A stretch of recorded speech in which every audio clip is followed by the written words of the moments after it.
Hey everybody, it's your old pal the Moo Cow, and I'm here on another Indie Film Cafe Quick Review Thursday.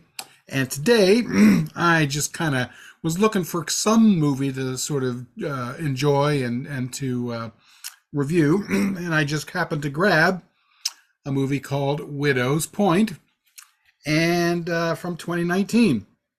And so this is kind of an interesting film. I guess it's supposed to be, well, you're set up for this to sort of be a ghost story, but there's a little bit more going on behind there.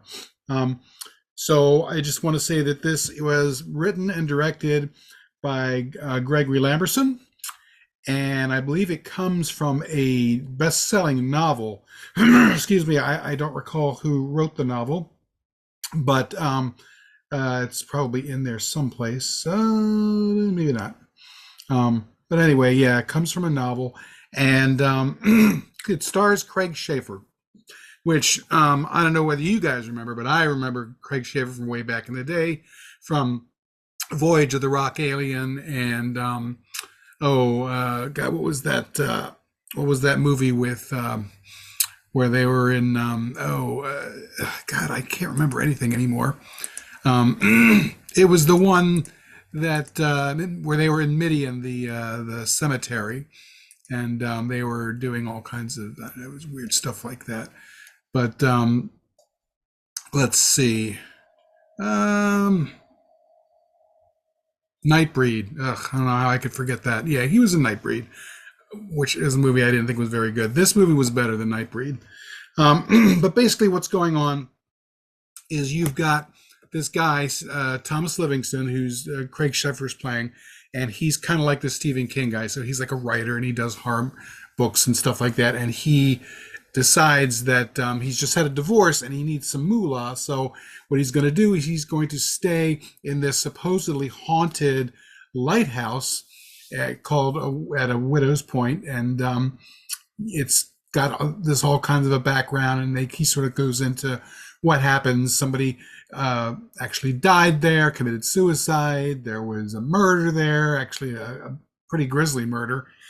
So you kind of go back in time, and you go back and forth in different periods, which is kind of nice. So if you like period pieces, that's kind of cool.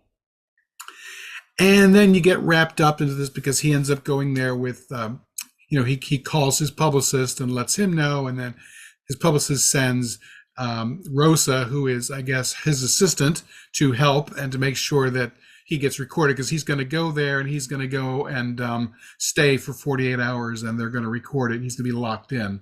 Excuse me. And so Rosa shows up and brings a technical guy with him who knows things like, cameras and videos and stuff like that.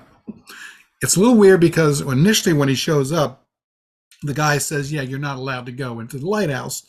And he's like, oh, you're no fun. And then next scene, the guy's opening up the lighthouse door and letting him in. So I guess he worked that out.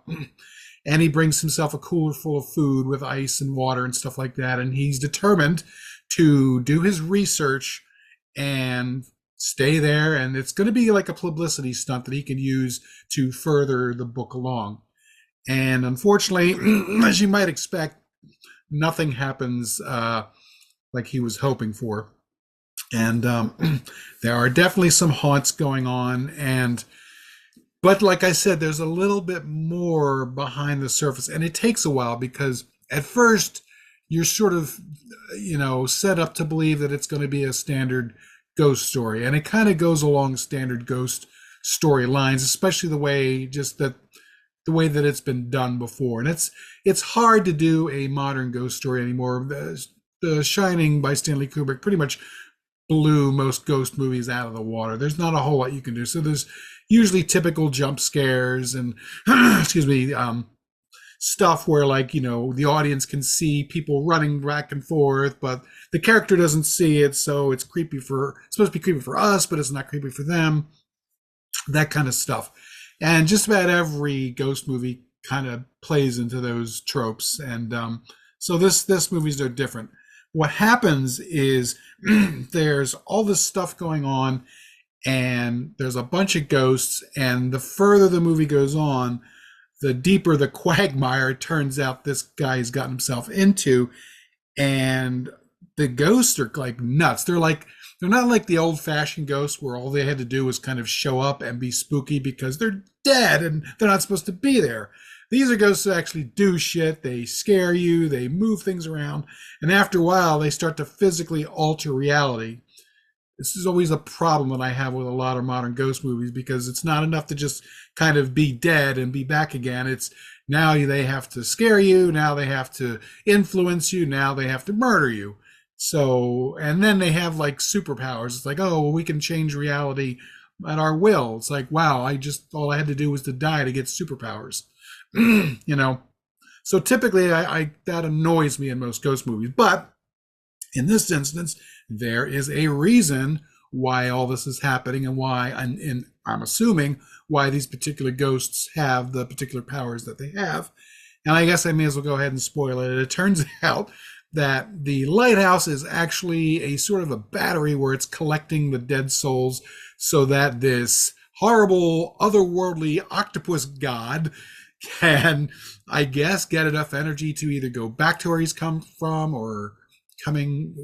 They say he's already here, so I'm not really sure exactly what he needs it for, but he needs it. And that's what he's doing. So he's collecting all kinds of dead folks. And after they get dead, they end up in the lighthouse and then they can't leave. And that's kind of what's going on. Well, you don't know that. And the movie is very sneaky in the way that it sets you up. And that's pretty cool. I kind of like that. It's got a very, very interesting sort of story. I kind of wish, though, that that it had stayed a little bit more in the 1933 part, because that part was really, really cool. And I really, really liked the character of Delancey. I thought she was really cool. That whole thing with that story with them, because she actually figures out a lot of stuff. You know, she's a kid, but she's smart and she's able to figure things out. And even though you worry about her because she's a kid and she gets scared and everything, she's pretty smart. And I kind of wish the movie had stayed there because, frankly, I didn't really care a whole lot about the author and whether he was going to make it through. You know, I mean, I just kind of sort of didn't. But it's what happens later on that makes it more interesting. And it turns out the Delaney is actually played by somebody who at least has the same last name as Greg Lamberson. So I don't know whether this is a daughter, a granddaughter, a niece, something like that. But she was really, really good. And for the most part, most of the performances are good here. Craig Schaefer starts off being good. I don't know. The ending is a little bit more problematic to me, even though it wraps up and explains what's going on. You know, he kind of goes a little nutso, and I don't know. It's a little more subtlety would have been appreciated. And I don't know. Some of the special effects towards the end were not great, but you know, this is what happens when you have a smaller budget. But overall, it was still a pretty interesting film, and it's very different.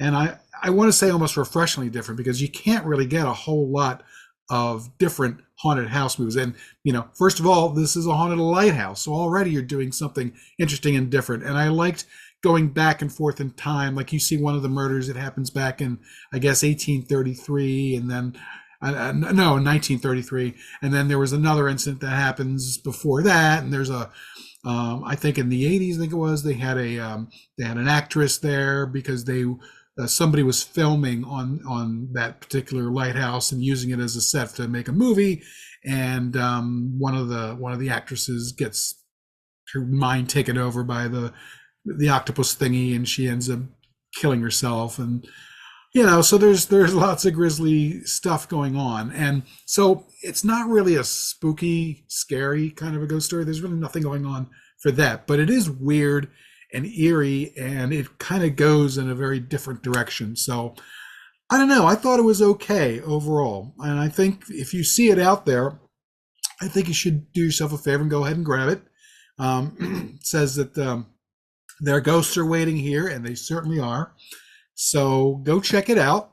And I don't know, you know, for me, it's very, very difficult for me to find a really good ghost movie. And I can't say that this is a really, really good ghost movie, but it wasn't bad for what it was, and it was different, which was, you know, good enough in many cases, because usually you just get the same old thing. So this was different enough that I kind of enjoyed that. And so yeah, there you go. So this is a short review, so I got to kind of cut it off here. Maybe someday we'll bring this up on Indie Film Cafe and we can talk at length with this, because I know Moody and I think John Ward already did this for 31 Days of Independent Horror. So I thought about, well, maybe I should even do this one, but I was reaching out random, like, what the hell, I'm going to grab this. I was in the mood for a spooky story anyway. So there you go. Check out the film, and thanks for joining us for short review or quick review Saturday, quick review Thursday, quick review Monday, whatever the day is that Moody puts this out. I forget anymore. But anyway, thanks for joining us, and hopefully we will see you on the flip side. Bye.